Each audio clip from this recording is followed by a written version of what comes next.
Voltamos à entrevista com o historiador, professor de História, Rafael Teixeira, falando sobre o genocídio armênio, um processo que aconteceu no início do século, 1915, e que levou à morte mais de 1 milhão de pessoas. Rafael, falávamos nos blocos anteriores, mostrando algumas imagens muito chocantes, né, desse processo. Isso realmente eu nunca tinha ouvido falar, né? E acho que é importante as pessoas conhecerem esse processo, né? Agora, o que você acha que tem alguma semelhança entre o genocídio armênio e o genocídio feito pelos alemães, no caso do governo do Hitler, né?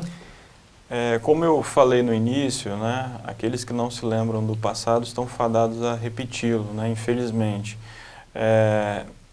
Uma semana antes da invasão da Polônia, Hitler teria se dirigido aos seus oficiais, né, dado instruções para que a população polonesa fosse exterminada, e ele teria dito, a fim de animá-los, a fim de estimulá-los, ele teria dito o seguinte: quem hoje, isso em 1939, quem hoje se lembra do genocídio armênio? Então, quase 30 anos depois, as pessoas nunca... Já havia caído no esquecimento, de modo geral, né? Durante a guerra ocorreram alguns protestos, né? Alguns países mencionaram, mas, de modo geral, caiu num certo esquecimento. Então, a lição dessa história é muito forte, né? A impunidade com relação ao genocídio armênio, o esquecimento, estimulou Hitler, né, a exterminar populações na Segunda Guerra Mundial e depois a cometer, inclusive, o Holocausto contra os judeus, né?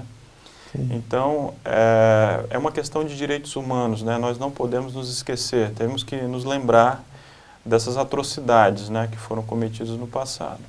Agora, é interessante verificar que os armênios também, assim como os judeus, eram um povo que evoluiu muito culturalmente e até evoluiu muito também do ponto de vista de bens, né, de propriedades, e eles passavam a ser uma elite, né? Sem dúvida alguma. Além das questões políticas, né, além do nacionalismo, além da questão religiosa, os interesses econômicos por trás desse genocídio. Sim. Tanto é que os armênios, após serem enviados para essas caravanas da morte, em desertos e tudo mais, o governo turco confiscou as propriedades dos armênios, que formavam uma minoria, como você mencionou, influente no Império Turco, né? Sim. Muitos eram prósperos, haviam muitos intelectuais, né? Então, simplesmente confiscaram com a desculpa de que os armênios haviam abandonado os seus bens, então, que a Turquia estava autorizada a confiscar todos esses bens, como se eles não tivessem sido expulsos, na verdade, né, das suas propriedades, né? Então, haviam também interesses econômicos por trás disso, sem dúvida alguma. Certo. É uma espécie de uma segregação de uma elite, como se fosse um processo de uma inveja de uma determinada camada da sociedade. Isso foi algo terrível, né? É estranho porque muitos armênios estavam envolvidos, apoiando o Império Turco nas mais diversas áreas, né? Na educação, no serviço público. Quando começou a Primeira Guerra Mundial, eles se alistaram para lutar ao lado da Turquia na Primeira Guerra Mundial. Então, assim, foi uma grande traição, tendo em vista toda a contribuição dos armênios para o Império Turco ao longo da história, né? Certo, mas havia uma divisão política daquele espaço, daquele território armênio dentro do... Não, eles viviam espalhados pelo Império Turco, né? Claro, mais concentrados na Armênia histórica, que após a independência da Armênia se tornou um território muito menor do que era no passado. Boa parte desse território acabou na Turquia, no Irã, o Azerbaijão depois também ocupou alguns territórios do Reino Armênio, né? Mas durante essa existência do Império Turco-Otomano, eles viviam espalhados pelo Império, né? Além do que eu mencionei, dos nazistas, né, se sentindo estimulados a exterminarem populações na Segunda Guerra Mundial devido ao esquecimento, à impunidade com relação ao genocídio armênio, eu tenho que mencionar que hoje na Turquia há um reviver, vamos dizer assim, uma retomada do nacionalismo religioso, como alguns estudiosos afirmam, né? Sim. E a Turquia, que é bem vista por alguns países, por teoricamente ser um país democrático no mundo islâmico, hoje é a 41ª nação que mais persegue os cristãos, segundo a organização Portas Abertas, né, na última classificação de perseguição religiosa. Então, assim, definitivamente a Turquia não aprendeu com os erros do passado. E é uma pena porque, por exemplo, a Alemanha, a Áustria, né, fizeram as pazes com o passado, né, reconheceram o Holocausto. Em Berlim tem um museu muito grande sobre isso, né? Pois é, isso é abordado com toda a franqueza possível nas escolas, nos meios de comunicação. A primeira-ministra alemã, né, recentemente fez homenagens, né, devido à libertação dos campos de concentração na Alemanha, campos de concentração que eram controlados pelos nazistas. Então, assim, não há motivos, né, para que a Turquia continue intransigente nessa posição, né?